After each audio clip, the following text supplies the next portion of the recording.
Speak, Lord, for your servants are listening. Amen. So, when we last left our heroes, um, David had once again vindicated himself in front of Saul, and I don't think they're going to see each other again. It's possible.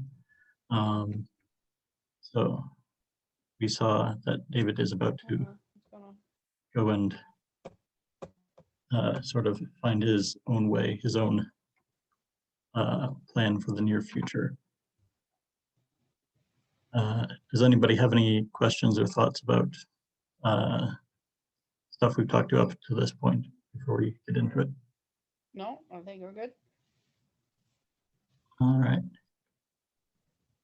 Could I get you to read up to verse 7? Okay. Then David said in his heart, "Now I shall perish one day by the hand of Saul. There is nothing better for me than that I should escape to the land of the Philistines. Then Saul will despair of seeking me any longer within the borders of Israel, and I shall escape out of his hand." So David arose and went over, he and the 600 men who were with him, to Achish the son of Mauch, king of Gath. And David lived with Achish at Gath, he and his men, every man with his household, and David with his 2 wives, Ahinoam of Jezreel and Abigail of Carmel, Nabal's widow. And when it was told Saul that David had fled to Gath, he no longer sought him. Then David said to Achish, "If I have found favor in your eyes, let a place be given me in one of the country towns that I may dwell there. For why should your servant dwell in the royal city with you?" So that day Achish gave him Ziklag. Therefore Ziklag has belonged to the kings of Judah to this day. And the number of the days that David lived in the country of the Philistines was 1 year and 4 months. So David has changed course once again and re-entered the land of the Philistines, which is interesting for a couple of reasons. Number one is that he already tried this, and last time it didn't work. It's perhaps possible that now he has more confidence because last time it didn't work because he sort of became scared at the last minute and decided to pretend to be a madman and leave. So it's possible that this time it succeeds simply because he doesn't sabotage the operation. But also, it's possible that there's some other stuff going on here. One is that David is starting to grow a family, and so the Lutheran Study Bible suggests that maybe this is a part of the reason why he doesn't want to be constantly wandering in the wilderness. You know, it was one thing when it was just him and, you know, his band of not so merry men, but now, you know, it's a band of, you know, in some cases perhaps married men, and so maybe they don't want to be wandering around in the desert so much. So there's that. There's also a sort of interesting parallel here with the beginning of Samuel, where the beginning of Samuel, we had the Ark of the Covenant going into the land of the Philistines. And now here near the end of 1 Samuel, at least, we have David going into the land of the Philistines. Although you could argue that, well, David is probably going to be a bit more benign towards the Philistines than the Ark of the Lord was. And they get this city of Ziklag. Ziklag originally should have been part of the territory of Simeon, but here it ends up belonging to the kings of Judah. Of course, the tribe of Simeon sort of just gets absorbed into Judah anyways. But this particular city seems to have gone that way through the hands of the Philistines. Now, you know, there is this question of like, but why actually is he going to the Philistines? Why not somewhere else? Perhaps it's just a matter of, you know, on one hand, maybe he's just hoping that Saul doesn't want to have an actual war against the Philistines, which is what's going to happen if Saul tries to follow him into the Philistines. But there's also the fact that so far, every place that David has stayed has either betrayed him or gotten slaughtered by Saul after he left. And so maybe he's deliberately not staying in Israel for that reason as well. Mhm. Hmm. Now, there's no indication here in that paragraph that that God led him there. It sounds like it's his idea. Yeah, it does seem to be his idea. And we'll see that basically everything that happens in this chapter is, I would say, something that is David's idea. The question of whether God wanted him to do it is perhaps a separate question, but we do seem to be very much seeing that, like, David's saying in his heart. So he's kind of, definitely making, decisions for himself, you might say. Mm-hmm. And I mean, he does, of course, say, "Now I shall perish one day by the hand of Saul." So this could be perhaps a momentary lapse of trust, perhaps, because David should know that he is going to become king. So why does he say, "I will perish one day by the hands of Saul"? Yeah. All right. And because this chapter is so short, can I just get you to read to the end of the chapter, verse 12? Okay. Now David and his men went up and made raids against the Geshurites, the Girzites, and the Amalekites, for these were the inhabitants of the land from of old, as far as Shur to the land of Egypt. And David would strike the land and would leave neither man nor woman alive, but would take away the sheep, the oxen, the donkeys, the camels, and the garments, and come back to Ashish. When Ashish asked, "Where have you made a raid today?" David would say, "Against the Negeb of Judah," or "against the Negeb of the Jerahmeelites," or "against the Negeb of the Canaanites." And David would leave neither man nor woman alive to bring news to Gath, thinking, lest they should tell about us and say, "So David has done." Such was his custom all the while he lived in the country of the Philistines. And Ashish trusted David, thinking, "He has made himself an utter stench to his people Israel. Therefore he shall always be my servant." All right. So this was the part that I had difficulty researching because I wanted to find out more about these people, the Geshurites, the Girzites, and the Amalekites. And Geshur in particular proved to be just like a black hole of research time in which I found out at the end the thing that mattered the most, but not in a way that was actually illuminating. So it turns out that there are, in fact, two different places called Geshur. One is towards the south of Judah, that's where the Negeb is, and one which is like to the north and like on the other side of the Jordan River. So like basically on the exact opposite side of the country.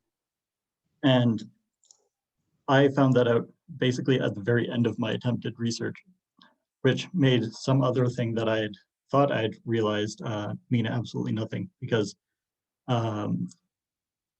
Absalom, one of David's sons, his mother is Maacah, who is the daughter of Talmai, king of Geshur. But it turns out that that's the other Geshur. So that doesn't help us at all here whatsoever. But it seems to be that these people are people that habitually raid the south of Judah. So the Amalekites, we know the most about those guys. They seem to have some sort of connection to Edom, but it's sort of a very indirect connection. Basically, Esau had a son, and then that son had another son, and his name was Amalek, and he married somebody from the region of Seir, and those people were the Amalekites. But they seem to have something to do with giants in some way. the Geshurites, I don't know much about them at all, apparently, because they're not the same people as they are in the north. So some sort of people that make raids against the south of Judah. And the Girzites, I'm not even sure if that's actually a people group at all. It might just be that that's a word for like people who raid. Like Mm. it's kind of shrouded in mystery, but it might just mean like people who cut off or something like that.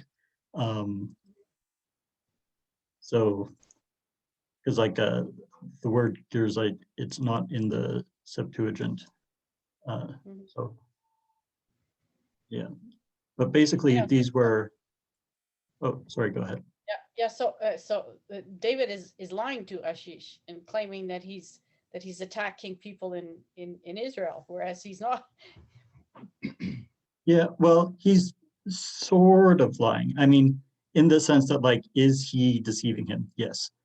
Basically, he is in fact going and attacking people that are in areas that you could technically call the Negev of Judah, which is just like the south of Judah, because all these people do live in around the south of Judah. But the implication, of course, from what David is saying is, I'm attacking, Jews, people Yeah. from Judah. Um, Yeah. but in fact, that's not what he's doing. So technically, the words that David's saying are true, but the implication of what he's saying is not. Is that morally better than just outright lying? Mm. No, probably And not. But are these people allies to Ashish?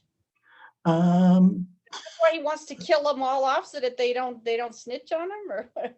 well, it seems like the issue is not so much even necessarily that they're allies to Ashish, but that like they might talk or bring news. Like Yeah. I don't think like because these aren't Philistines. Yeah. These are like Canaanite groups that existed in Israel and the Amalekites at least, and also I think the Geshurites were specifically listed as people that the Israelites were supposed to displace, and to some degree failed to displace. Um, and so, for example, the Amalekites were the people that Saul was supposed to wipe out and didn't Mm-hmm. earlier. So, uh, yeah, in a way, David is doing something that you could describe as sort of a kingly action from exile. That is, he's attacking people that would raid the people that he is supposed to be the king of. And so, sort of a pre-kingly action in some way. But he's also engaging in a bit of deception in order to have a sort of peaceful life in the country of the Philistines. Well, let me look at the map here. Got a map here that I'm looking at. And unfortunately, I don't think they've actually got Ziklag on the map. That's unfortunate. It would be nice to actually know where it is. Because it is probably actually closer to most places in Israel than other Philistine places would be.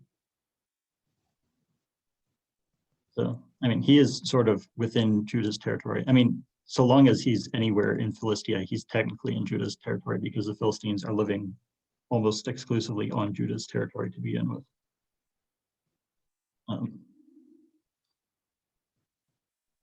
Yeah, so that's basically a summary of what's going on in that chapter. Do we have any questions or thoughts before we move on to chapter 28? Yeah.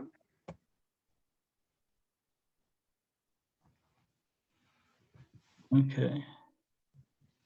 You read the first 7 verses? 7. Okay. In those days, the Philistines gathered their forces for war to fight against Israel. And Ashish said to David, "Understand that you and your men are to go out with me in the army." David said to Ashish, "Very well, you shall know what your servant can do." And Ashish said to David, Very well, I will make you my bodyguard for life. Now Samuel had died, and all Israel had mourned for him and buried him in Ramah, his own city. And Saul had put the mediums and the necromancers out of the land. The Philistines assembled and came and encamped at Shunem. And Saul gathered all Israel, and they encamped at Gilboa.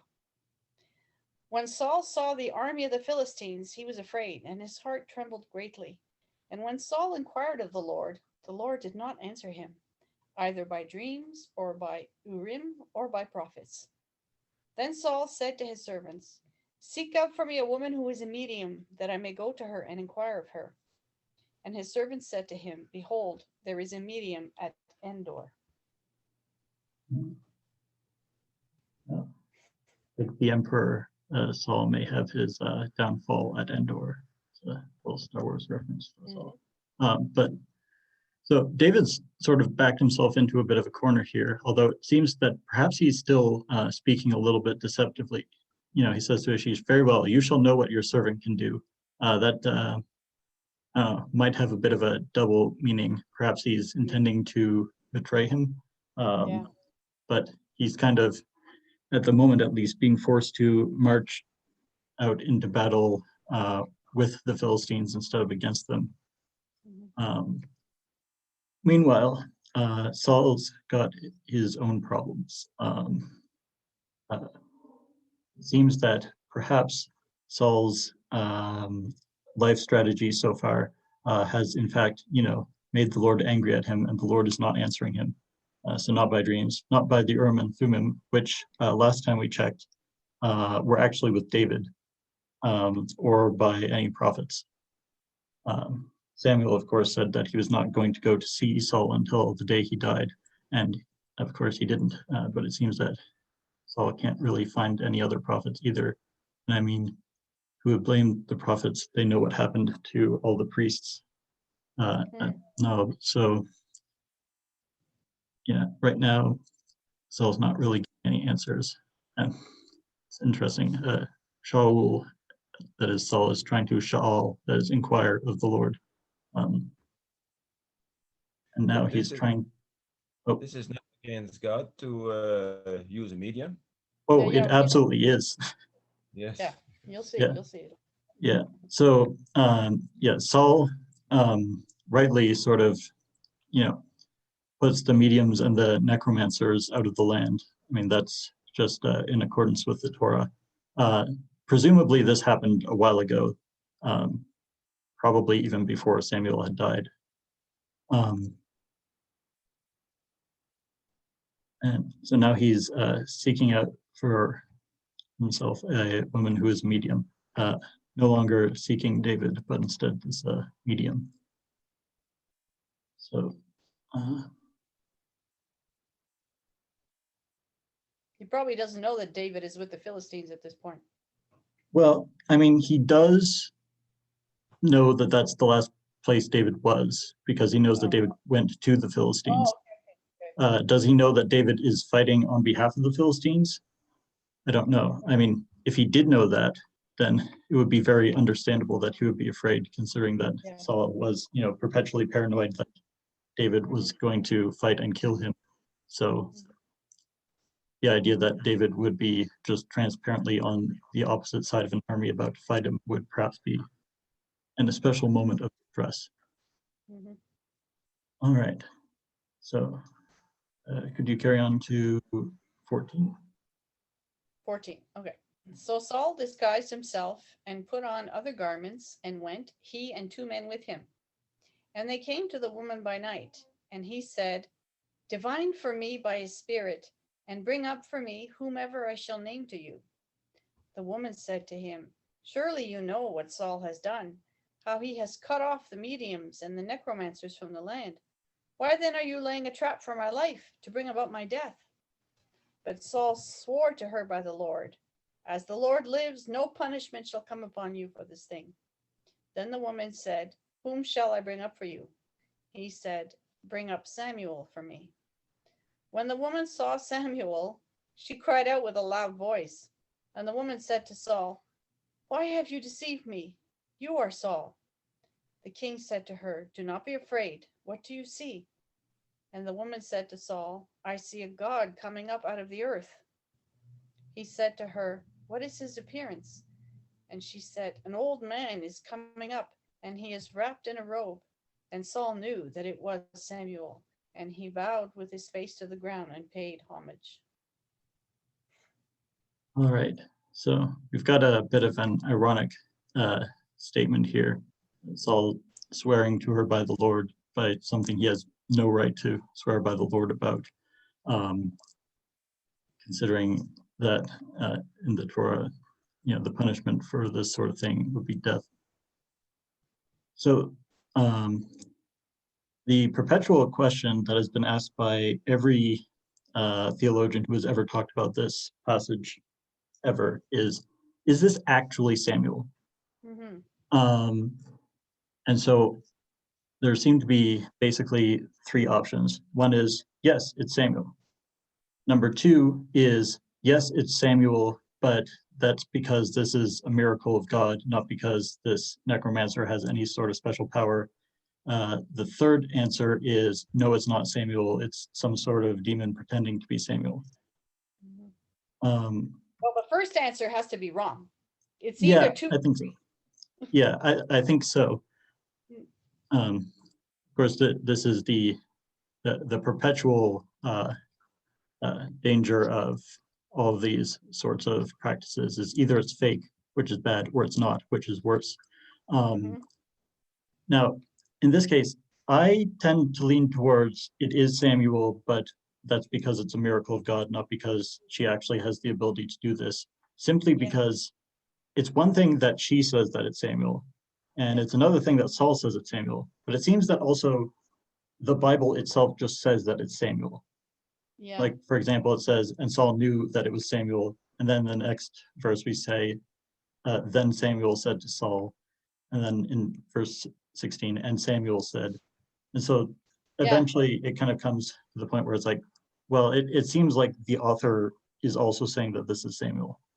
There's also the fact that the woman screams, she's shocked. She wasn't, she's probably like one of these shysters who gets money and pretends that she's bringing up the dead. So when one actually came back, she was shocked.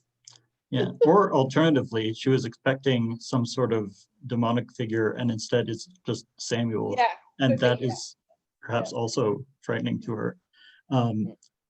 But basically, that's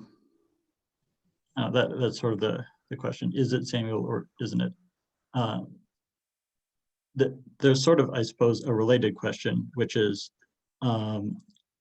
if it is Samuel, why is he like coming up out of the ground? That seems like, from our perspective, that we might sort of imagine like, well, if it's really Samuel, shouldn't he be like coming out of the sky or something? Like, why would he be coming out of the ground?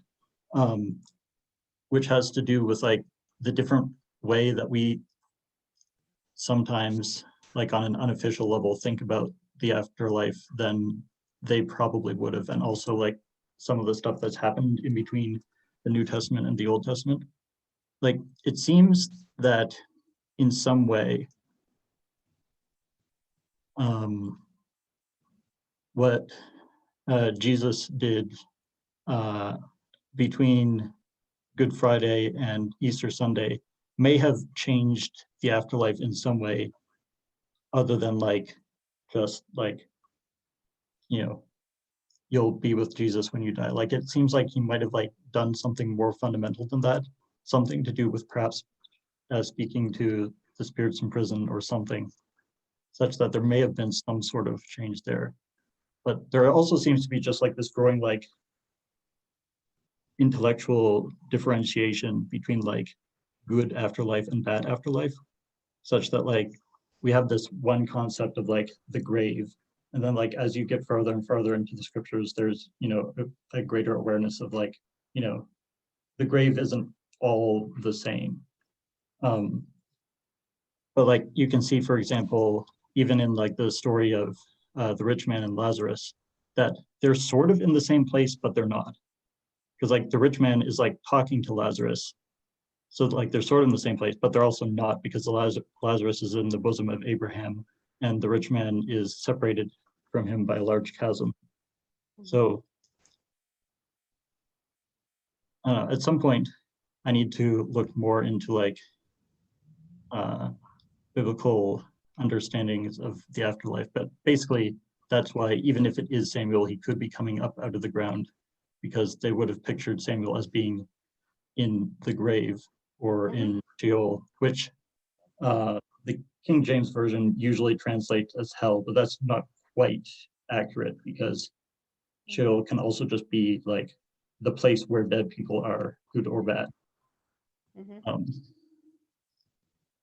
But let's see what Samuel, if indeed it is Samuel, has to say to Saul. Yeah, I was thinking that it's the wrong question to say, is it Saul or isn't it Saul? The right question is, who's behind it? Is it God or is it Satan? Yeah. That's all that matters. Yeah. Whether or not it's really him doesn't matter. Yeah. Well, I mean, unfortunately, I think that what Samuel is about to say is not actually going to clear things up for us that much. Okay. Let's go on to verse 19. Okay. Hang on. Okay, why am I pressing the wrong thing? Okay, hang on a sec. Okay, 19. Starting at Up to 15. 19, up to 19, okay. Then Samuel said to Saul, "Why have you disturbed me by bringing me up?" Saul answered, "I am in great distress, for the Philistines are warring against me, and God has turned away from me and answers me no more, either by prophets or by dreams. Therefore I have summoned you to tell me what I shall do." And Samuel said, "Why then do you ask me, since the Lord has turned from you and become your enemy? The Lord has done to you as he spoke to me by me. For the Lord has torn the kingdom out of your hand and given it to your neighbor David, because you did not obey the voice of the Lord and did not carry out his fierce wrath against Amalek. Therefore the Lord has done this thing to you this day. Moreover, the Lord will give Israel also with you into the hand of the Philistines, and tomorrow you and your sons shall be with me. The Lord will give the army of Israel also into the hand of the Philistines. All right. So as you can see, the answer that Samuel gives to Saul does not really clear things up, because if this is actually Samuel, then he's just telling you, look, you're going to die. This is my word to you, and it's not good news. You're just going to die.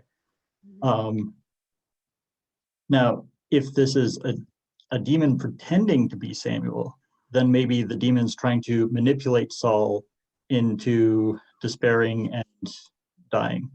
But if it's actually Samuel, then he's just like, look, here's my condemnation. And like, if he had actually thought that there was any chance that Saul was going to repent, maybe he would have invited him to do so. But at this point, well, I mean, they're sitting there at in the house of a medium. And so only condemnation is available. So doesn't really. I don't think a dead person could how should I say, could bring someone to repentance, because remember how Lazarus, how the rich man says, "Oh, send Lazarus to see my brothers," and the answer is no, it won't work. If they didn't listen to Moses, they're not going to listen. Yeah. Although it's probably not because of like his actual ability, although maybe it is, but more so that like the words of Moses should be good enough for them. That is, and I've kind of realized this more and more over the years, that like, apologetics and good reasoning and philosophy, it's all good and it is valuable. But if somebody is determined to disbelieve something, they can rationalize anything at all. Yeah. Like there is no miracle possible that would like force somebody to do something. Like it just can't happen. Like if a miracle is regular enough, it just becomes science. If it happens little enough, then it just becomes a freak occurrence that, you can just file away and not think about. And so it's actually very difficult to get somebody who is hard of heart to repent. Mm-hmm. Mm-hmm. Yeah, I think that we should come out of this remembering that, generally speaking, mediums do not have power over the spirits of the godly, and Mm-hmm. that if this is in fact Samuel, this is a one-off occurrence that was not through the power of the medium at all. Mm-hmm. Well, yeah, that's it. At this point, it's like she becomes a spectator too. I don't think she had much to do with this. Yeah.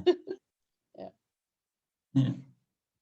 There is actually, as far as I can think, only one story that's even like this at all, but it really isn't actually. It's almost the exact opposite and yet the same story, which is that in the book of Chronicles, Elijah, long after he's been taken up to heaven, sends a letter to a king of Judah saying, like, shape up, like, Okay. it's an interesting story, and it's only in Chronicles, it isn't in Kings. But in that case, the letter was not exactly asked for, it just sort of happens. Mm-hmm. Well, I guess we'll continue on from verse 20. Okay. Okay. Verse 20. Okay. Hmm. Then Saul fell at once, full length on the ground, filled with fear because of the words of Samuel. And there was no strength in him, for he had eaten nothing all day and all night. And the woman came to Saul, and when she saw that he was terrified, she said to him, Behold, your servant has obeyed you. I have taken my life in my hand and have listened to what you have said to me. Now, therefore, you also obey your servant. Let me set a morsel of bread before you and eat, that you may have strength when you go on your way. He refused and said, I will not eat. But his servants, together with the woman, urged him, and he listened to their words. So he arose from the earth and sat on the bed. Now the woman had a fattened calf in the house, and she quickly killed it. And she took flour and kneaded it and baked unleavened bread of it. And she put it before Saul and his servants, and they ate. Then they rose and went away that night. So, a grim ending. And ultimately, perhaps the thing that we should take away is that no matter what, whether this was real or some sort of demonic trickery, nothing good came of this. And there was no version of this where something good would have come out of it, which is why it was forbidden. Mm-hmm. I'll just read the sort of little summary prayer here in the study Bible. Despairing from fear and desperate for reassurance, Saul turns to the occult for relief, having forsaken his relationship with God. When a spiritual vacuum exists, lost souls are drawn to the occult despite warnings, yet no genuine assurance will be found there. Do not use this tragic episode as a justification or validation of wicked spiritual practices. Instead, acknowledge and rejoice that God's grace and promise are close at hand as his word, which will guide you in the paths of life. Lord, keep us close through your means of grace, by which we are spared the desperation and darkness so tragically evident in Saul's life. When we are uncertain, grant us patience and comfort through your holy word, and the consolation of true brothers and sisters in the faith. Amen. Amen. We are rapidly approaching the end of 1 Samuel. There's only 3 chapters left. Mm-hmm. And these ones were a bit short, so it seems that we've ended a bit early. Are there any questions or things you want to bring up before we end for the night?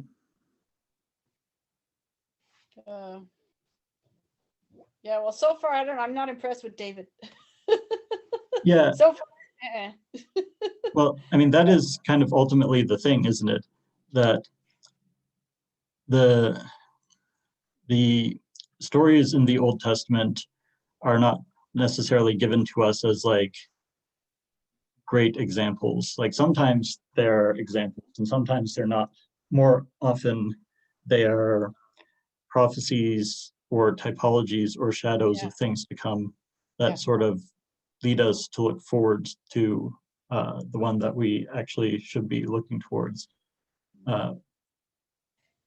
And we'll see that even Saul is a sort of type and shadow. When we get to the end of First Samuel, I might do a bit of a compare and contrast with the Saul of the New Testament, that is Paul the Apostle. And they're actually remarkably similar, but in a weird sort of opposite way. And of course, David is supposed to be pointing us to Jesus, sometimes by his similarities, sometimes perhaps by his being an opposite, or an anticipation in some way. So yeah, he is not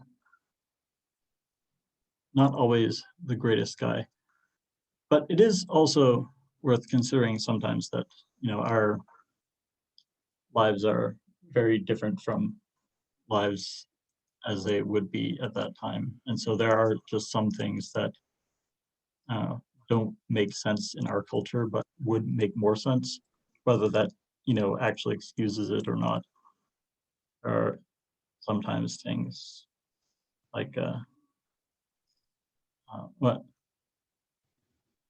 There are sometimes like laws in the Torah where, like, if you understand the context, it's like, okay, I can kind of get why that would happen, or at least like why that would be the rule. Like the idea that, like, if you go to war against a city and you defeat the city, and there's a woman there that you want to make your wife, you wait for a month and then you can get married to her. And like now we think like, oh, isn't that like the most terrible thing? You're carrying off these women as booty, and like, you know, why doesn't she get a say in all this? But like, when you think about it from another perspective, so this war has happened. Like the war is already done.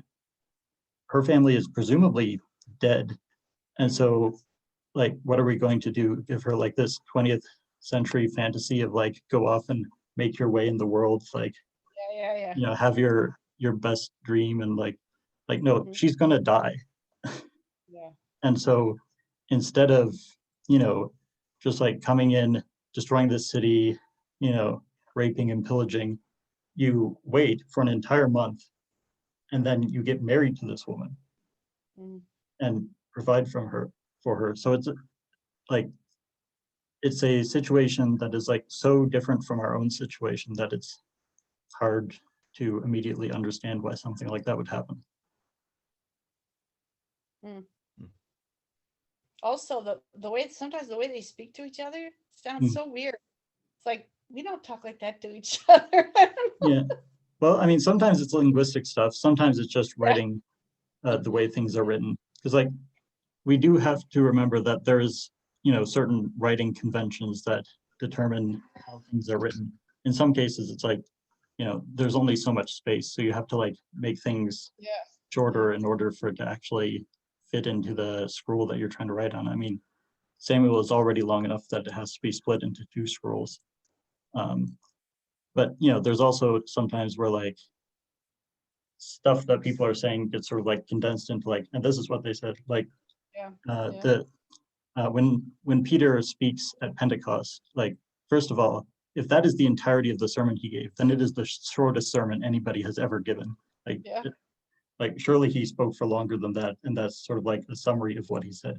But then, you know, the people are like, how can this be? There's all of us here, and they like list off like 10 different nationalities. Like, so there wasn't one guy just sitting there and being like, wow, people from Mesopotamia and Libya and Parthenia or whatever. And, you know, but, you know, this is a summary of, you know, the stuff that they're saying to each other.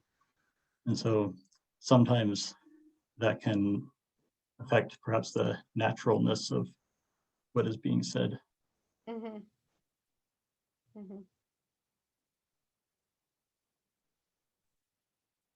Then, it makes you wonder if people in the Old Testament, if there's such a thing as small talk and just talking about the weather. And I don't know. Yeah. I'm trying to think of like some older document that would have like more like casual conversation. But the problem is that like inherently the answer would probably be no, just because, you know, if you're writing something in the ancient world, it means that A, you learned how to write, and B, you're using your fancy and expensive writing materials Yeah. to write something to somebody. So it has got to be really worth the time, effort, and money that you're Yeah, putting into it. yeah. Like you have to like kill an animal unless you're using papyrus every time you want to write something down. So it's got to be, you know, well worth your time. Oh, there's something else I find funny is that again the question of time, the way time works in the Old Testament, I think is different than us because, you know, for instance, when like when it said that she says, "Oh, I'll just give you a morsel of bread," right? Then what does she do? She goes, she gets the fattened calf, she slaughters it, and she cooks it up. Well, in order to do that, she has to skin it first, and there's all kinds of chopping up and everything to do, and it doesn't cook in like half an hour. You know, I mean, it takes a while. So they could have been sitting there like for a day or something, you know, waiting for the supper. It's certainly possible. But yeah, there are a lot of ways in which time in the Old Testament doesn't quite work the way that we think about it. I mean, for example, the most obvious answer is like the question of how does a day work? Like in the Old Testament, a day starts at sundown and then goes to the next sundown. So like, according to Jewish reckoning, it would be Friday right now. Yeah. Yeah. It's like it was evening and it was morning the first day, the second day, etc.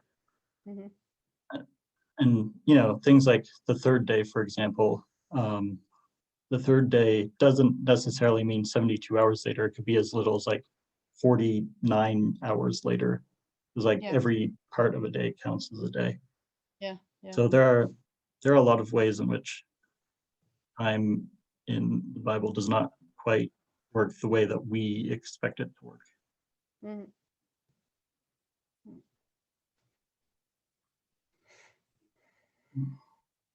I mean, it's possible that this woman just had like servants or something.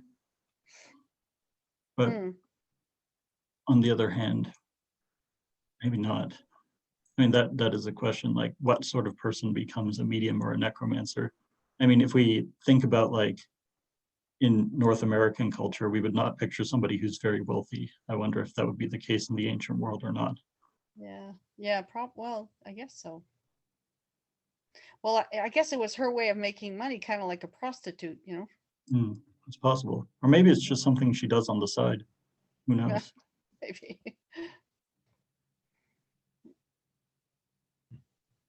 I mean, when you look at it, you look at them today, you know, the so-called mediums, it's all bullshit. You know? Well, there is this one thing in the life of Anthony of Egypt, which is a biography of one of the first monks that was written by Athanasius. And according to Anthony, after Jesus died on the cross, magic stopped working. Oh, yeah.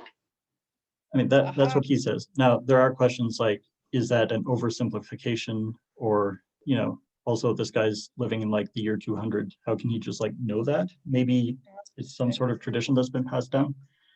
It is an interesting thought that like maybe, you know, the power of demons was severely weakened at that point. Because after all, Satan was bound in some way. And so the question is, in what way is he bound? Because the answer isn't, well, he can't spread lies anymore, because evidently he can. So maybe there's some other way, perhaps, that magic in some way stopped working. The other question is like this is sort of the thing. It's like, well, it's either fake, which is bad, or it's not, which is worse. And so the question is maybe what is the best way to ruin people in North America? Is it to let them believe something that's completely false or something that's mostly false? I don't know. The whole point though is to break your faith. So either way it does, you know? So yeah. We are some people, there are some philosophers that say we're in a sort of disenchanted world right now, where like we don't expect anything fantastical to happen. And you know, the question is, of course, is that a good thing or a bad thing? A lot of people talk about it as if it's exclusively a bad thing, but maybe it's a good thing, or maybe it's something that can be a good thing, but can also be a bad thing, because maybe the devil, rather than using miracles and saying, "Ooh, look, I've got fancy magic," you know, isn't that impressive? He can just say, kind of whisper in your ear, so like, this is all just fake, right? It's all just fake. And then Yeah, yeah. perhaps bereft of the ability to do fancy tricks, he's now gone in the opposite direction and trying to convince people that anything supernatural is just a sham. Although the question is, why would he wait so long to try that strategy? Because it seems like he's really waiting until the Enlightenment to really go for that. Well, It's but mostly busy telling us that what's good is bad and what's bad is good, you know. Yeah. but best for us to perhaps not look into the realm of the wicked one Mm-hmm. much, just enough to know that it is bad, and then to turn ourselves towards the Lord. With that, I think I will stop recording for tonight.